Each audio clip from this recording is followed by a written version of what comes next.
Hi, this is Brian. Welcome to Philosopher's Notes TV. Today we've got The Psychology of Winning by Dennis Waitley. So Dennis Waitley is kind of an old school, modern self-development guy. He's sold 10 million audio programs in the 20th century and 21st century, and just a super popular kind of get things done, rock your greatest life, self-development guru. And this book is packed with big ideas.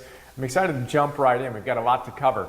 So the first big idea here is he says that the psychology of winning, and again, winning, just as he defines it, it's not about, getting straight A's or winning an athletic competition. It's about living at our highest potential. It's about becoming better and better and more alive human beings. That's the idea here. And he's looking at what makes those types of people tick. And again, we're going to look at some of the big ideas as he sees it. The first one is, it's all about how we take something.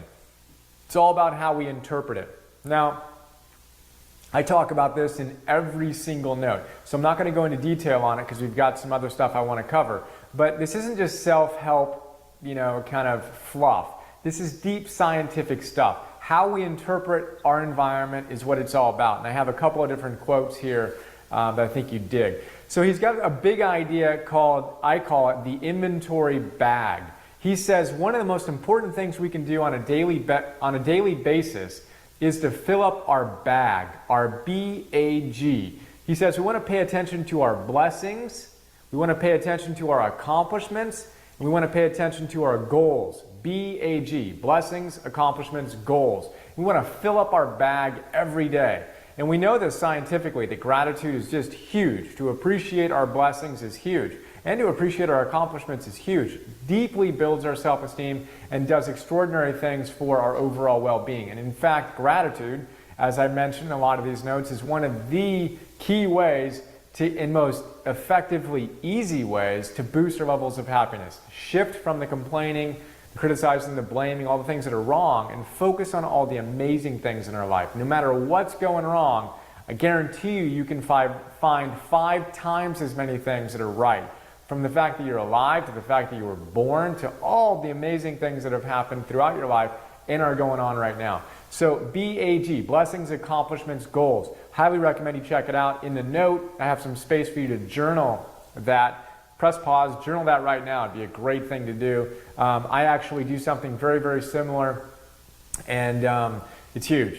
On a daily basis. It's really fun stuff. I'm going to do a lot more videos, by the way, on my journaling process. I'm going to do probably just a lot of them. I'm excited about that. Next big idea is staying on target and scoring a hit. He talks about the fact that we're kind of like, we're goal-directed and goal-oriented individuals. And he talks about the fact that it's kind of like having a missile, a guided missile. You got to have a clear target, and then you adjust as you're moving toward your target.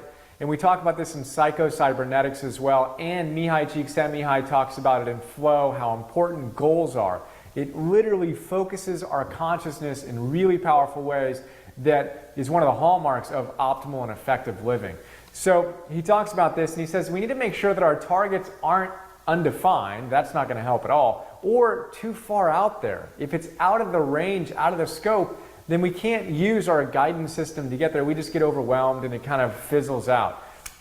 So having effective goals that really inspire us, that we're moving toward, is huge. We're going to talk about that a little bit more in here. But first I want to talk about another big idea. He talks about the fact that stress is good. A certain level of stress is good, and in fact it's very good. And he tells a story about Earl Nightingale. Back in the day, he went to the Great Barrier Reef.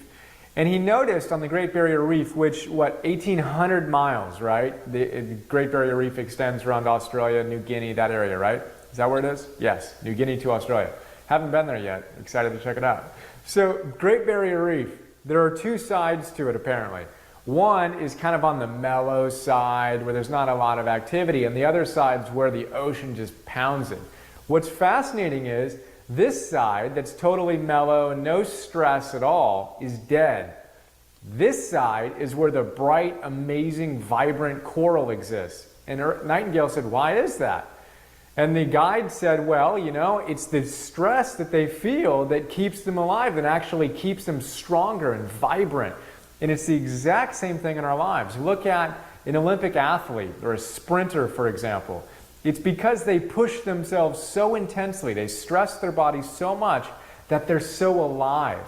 There's a vibrancy that comes when we find that healthy edge and we push ourselves, and then our body recovers and strengthens itself, exactly like the coral does.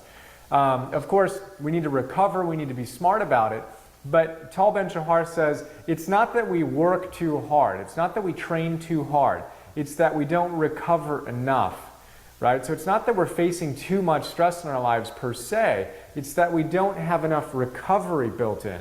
We're wasting what we need to be doing with recovery on false recoveries like the beer and the wine and all the other stuff, the unplugging with the TV, that is not real deep recovery that we can get through meditation, the relaxation response, through other means. So really, really powerful idea. Point here is stress is good. Don't try to avoid it. Just have a healthy relationship with it. Motivation he talks about. How cool. The word motivation, I never thought about it like this, comes from the word motive. What's your motive? That's what motivates you. What's your why? Why are you excited about something? What's your motive? That's your motivation, and that's how you keep yourself inspired. We just talked about that in emotional intelligence, the last episode, how important self-control and being able to motivate ourselves is. The next big idea is kind of tied to the stress. Two forms of stress. He likens it to butterflies and moths, right? He says butterflies are good. You know, you get little butterflies in your stomach, you get a little bit nervous. That's good. All that energy is actually really good for us. It's essentially helping us perform at our optimal state, at our peak state. So butterflies are cool. We want to smile with them and just kind of float with them. Moths, on the other hand, are not cool. Moths eat away at things, right? Moths form ulcers. They eat away at us. So we want to have a healthy relationship to our nerves and to our energy. Butterflies and moths. And we talk about it in the book Overachievement as well. He's got some awesome ideas that I highly recommend. Check that one out, Overachievement. We have a PNTV episode on it, and that note's one of my favorite ones, and that book is awesome. Well, quickly, I'll just say, overachievement. It's all about going out and rocking it, like truly living an extraordinary life, pushing it as far as you can.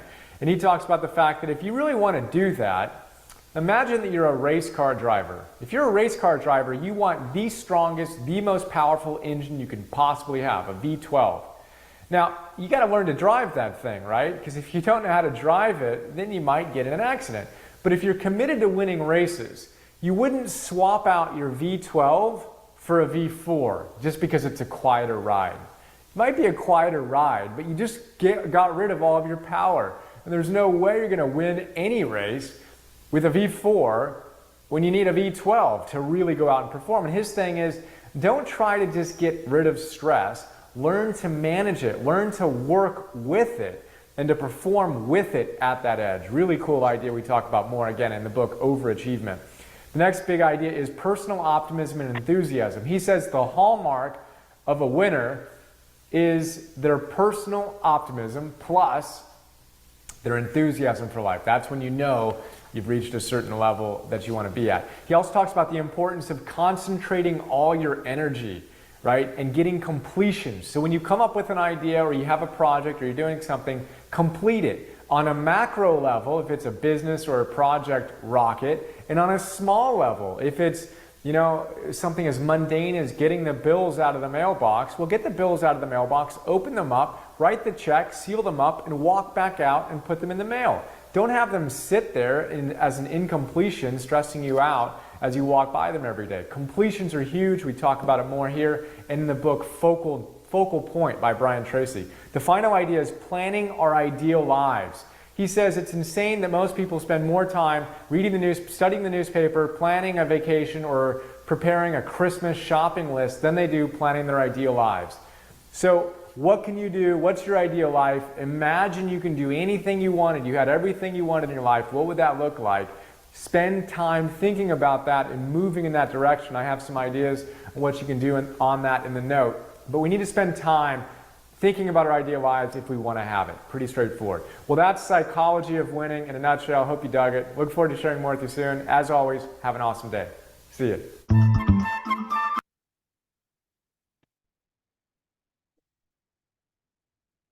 There we go. It's weird because nobody's here and we are all on Zoom. We are opening back up tomorrow. Thank you everybody for being here. I really, really appreciate it. I want to make sure everybody's here on Wednesday as well for our team meeting. We're going to have an NAR rules update and some more fun things. But let's talk about this. Coaching. If anybody has questions or anything with their business when it comes to coaching right now, this is the time to talk about it. But I like this book, and the reason that we're reviewing this book is because the number one thing when it comes to your business and you achieving your goals in your business is your mindset.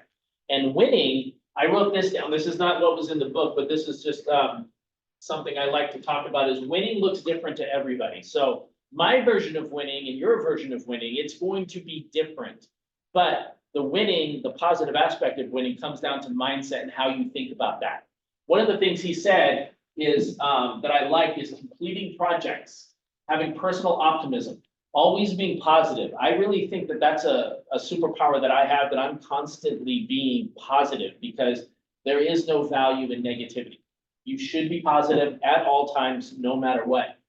The last thing he was talking about before he wrapped up, he said completing projects, big or small. And the one thing I realized, especially when it comes to like energy and thinking positive and all of these things, that when you complete projects, big or small, it doesn't matter to the universe. So when you have a small project, that's small to you. It may be bigger to somebody else. A big project may be small to somebody else. So the big and small and important and non-important things in your life, those are all things that are meanings to you. It's not necessarily meanings to the entire world. So when you complete something, that's transference of energy and it creates positivity for yourself when you complete something. It's really, really super important.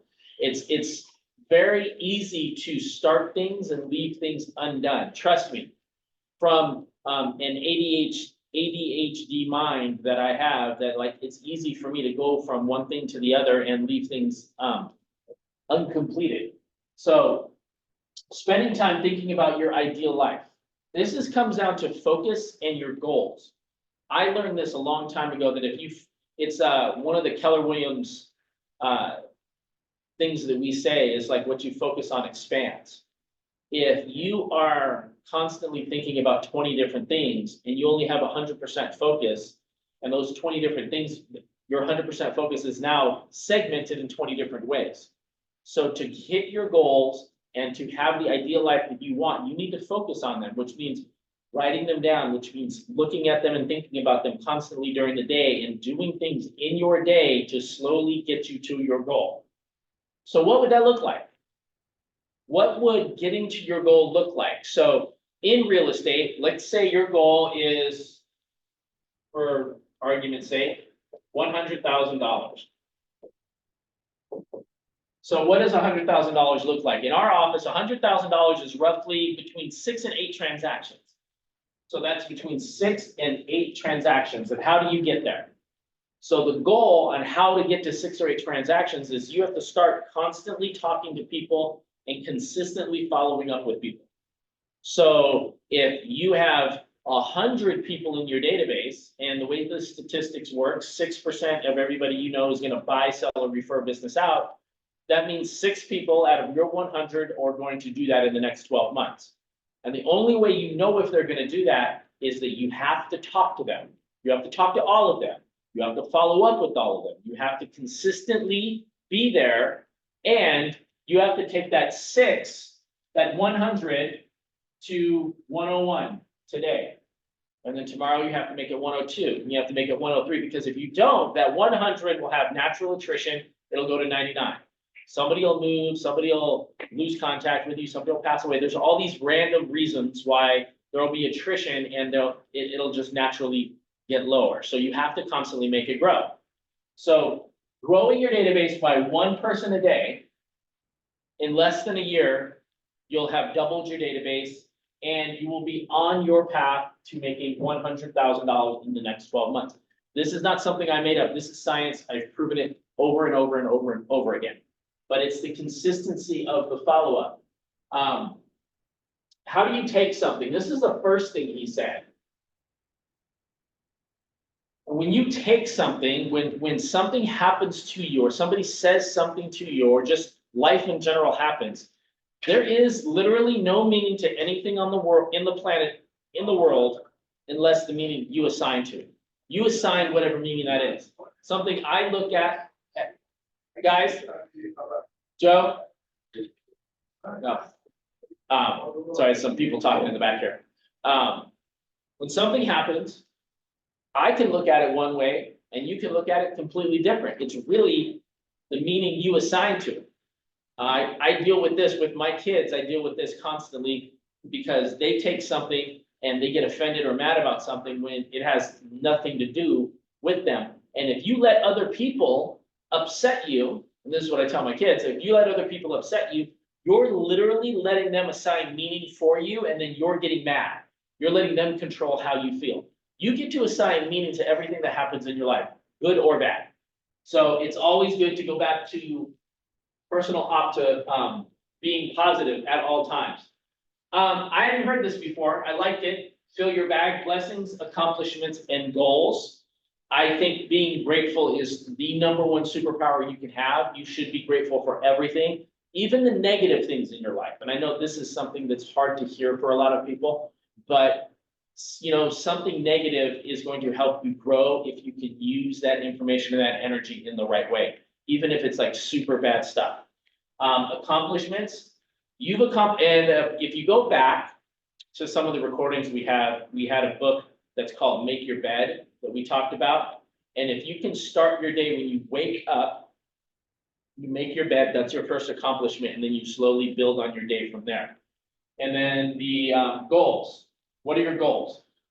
In my opinion, you should have large goals. So like your annual income goal, your annual vacation goal, your annual goal for your family, whatever your goal, and then you work it back to what is your goal for today? And your goal for today should compound and build on your other goals that add to your bigger goal. So I like that fill your bag mentality that he had. Staying on target and scoring a hit. So that actually brought back memories. So staying on target is really important because it's very easy to get distracted. If you go on social media, their job, social media, TikTok, Facebook, Instagram, X, their job is to distract you. They're the shiny nickel. They want to get your attention in micro moments and try to hold you there as long as possible. Distraction is their job. Staying on target and staying focused and getting a hit is really, really important. And when I say get a hit, if you're trying to hit your goals and you're not quite hitting your goals, and you're not getting what you want, you have to take the information you have and refocus yourself. And I like to think when I was in the military, we'd have to qualify with like the M16 and the 9mm and our weapons. And there'd be like a target 400 meters out, and we'd have a guide, and then we'd be shooting the target, and there's windage, and there's all these different things that you use to focus your gun. So if you shoot, and then your guide will tell you where it landed. He'll say upper left, and then you make a little adjustment. When you shoot again, he'll be lower right. When you make an adjustment, you shoot again. He keeps telling you, and you just keep making these little adjustments until you are on target and you are consistently hitting.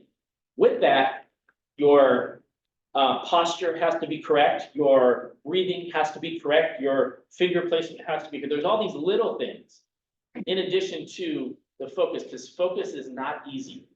That's the one thing that I take away from business, is that focus is not easy, but if you're consistent, and once you find your spot, if you're consistent with everything else, you can get your goal. The thing about the calm ocean and the stress ocean part, when he was talking about that, I found that super interesting because stress that keeps you alive. And it made me think that sedentary life and people who don't move are not usually very healthy. And they don't usually help themselves and they don't usually grow. Stress in some way, shape, or form, like we go to the gym, like my wife and I go to the gym, we're going like pretty much 7 days a week, and we're intentionally going there and lifting heavy weights and putting stress on our body because it helps us grow. Now, if we constantly put our body under stress without recovery, we're never gonna grow and we're only gonna hurt each other. So I like what he said when he said, when you don't recover correctly. And if you're concerned about what your body can do, go watch a David Goggins video. The guy is a beast. He puts his body through crazy things that you cannot overtrain, because what he shows you on how you train your body is amazing. But it goes the same with your business. If you are focused on your business and you're working on your business every day, and you work 12 hours a day and you don't take any time off and you don't take time to recover, you don't take time with your family, like that's not going to put you in a good place. But you should challenge yourself in business and grow. So like pick up the phone and make the phone call that you think is going to be tough. Because if you make enough tough phone calls, making phone calls won't be tough anymore. It'll just be what you do. I like the movie, Pursuit of Happiness with Will Smith, and it's a true story about a gentleman that became a Wall Street mogul, and he started with dialing phones, and he talks about how his finger is curved because of the rotary phones. For all you young agents on here, we used to actually have to dial a rotary phone at one time. They used to stick on the wall, but he would dial the rotary phones and his finger was actually bent because he made so many phone calls. It was very interesting. You don't train hard. Stress is growth. I believe that too. Stress is growth. You have to put your business and yourself under stress to grow and to become more than you are, because you have to think about where you want to go and who you are. You're not going to get there with the person you are today. And the only way you do that is you have to do things that are challenging to you. You have to do things that are going to make you uncomfortable, that you're going to have to fail a little bit. You're going to have to fail. You're going to have to figure things out. You're going to have to understand the contracts. You're going to have to understand the people that you're working with, and you're going to have to trip and fall a few times. And then once that happens, the success will start coming a little bit easier with the more frequent repetition of you moving forward and having those little failures. I hope that was helpful. Thoughts, questions? It's hard to connect with everybody when you're just on Zoom, but I would love to hear if anybody has any thoughts or epiphanies about what we've been talking about today.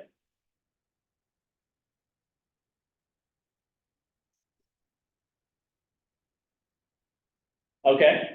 Well, I appreciate everybody being here. I'm going to make this short and sweet so we can wrap this up so you guys can get out there and start making contacts with everybody. I would love for everybody to be here on Wednesday for the team meeting. We're going to have some really good information. There's some updates about the NAR settlement and how that's moving forward, because that's getting closer and there is new information that I think everybody should know. So please make it a point to be here 10 a.m. on Wednesday. If you guys have any questions, reach out to me, touch base with me, text or call me. And I'll be more than happy to be there to help you out. So let's play the last video and get out of here.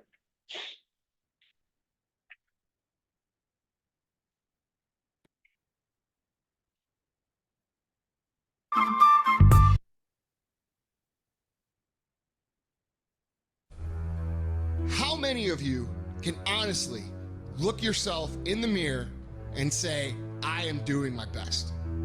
Because if you can, you're fucking lying to yourself.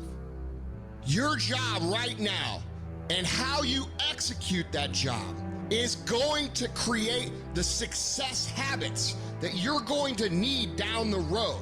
How you do one thing is how you do everything. If it's making fries, if you ain't making the best motherfucking fries every fucking time, guess what? You ain't gonna fucking make it. If you can't sweep the warehouse floor better than the next guy, you ain't gonna fucking make it. Because here's the truth. Losers always talk about how they hate to lose, but they don't do anything about it. But you know what winners do? Winners will do whatever the fuck it takes. Winners will show up and stay late every fucking day until they're winning. Winners will talk to anybody they can that can help them and take the lessons to heart and put them in play. That's what winners do. Losers talk about hating to lose. Losers say they hate to lose. Losers talk about how they want to win. Winners do what the it takes. And that means beating the next guy. If you aren't going to work at your job every day and looking at all the other motherfuckers and thinking, dude, I'm gonna beat the shit out of all of you, you don't have what it takes. Winners want to be the best. Winners have pride in being the best. Winners have pride in being dominant amongst their teammates. All men are created equal. Some just work harder. You want to know what it takes to succeed as bad as you want to breathe. It's what goes on when the cameras go off. Hard work, determination, and grit. You will not outwork me. I will get up earlier than you. I will go to sleep later than you. I will put in more hours than you. I will read more than you. I will grow. I will do whatever it takes. I do things to separate myself from everybody. The passion that I have when I speak. The grind that I have when I do what I do. What are you going to do to separate yourself? If you ain't got more heart than me, if you ain't been working harder than me, if you ain't sacrificed more than me, I'm gonna destroy you. And I'm not retreating. I'm not running. I don't care what they say on paper. I don't care how many games you won. We live by this and we die by this. We don't retreat. You're not giving 120. You're giving 70. You're giving 60. And you want what these people who's giving sweat, who's giving blood, who's giving tears, you want what they paid for, and it ain't free. It has everything to do with what time you wake up. It has everything to do with how you eat. It has everything to do with how you work out, how you prepare. It has every single thing to do with how you think. And when you want it as bad as you want to breathe says, I'm willing to make any sacrifice. I'm willing to go through any pain. I'm willing to go through any suffering. I'm willing to go through whatever it takes. So when I get in there and it's me and him one-on-one, that I guarantee you at the end of it, I won't be the one that surrendered.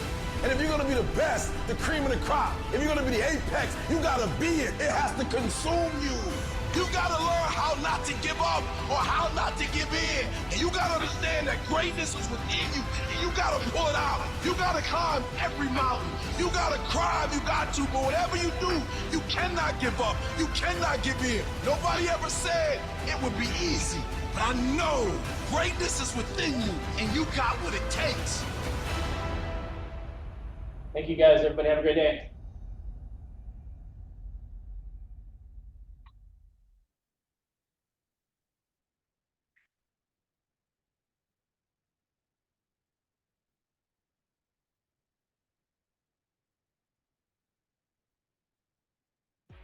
Give me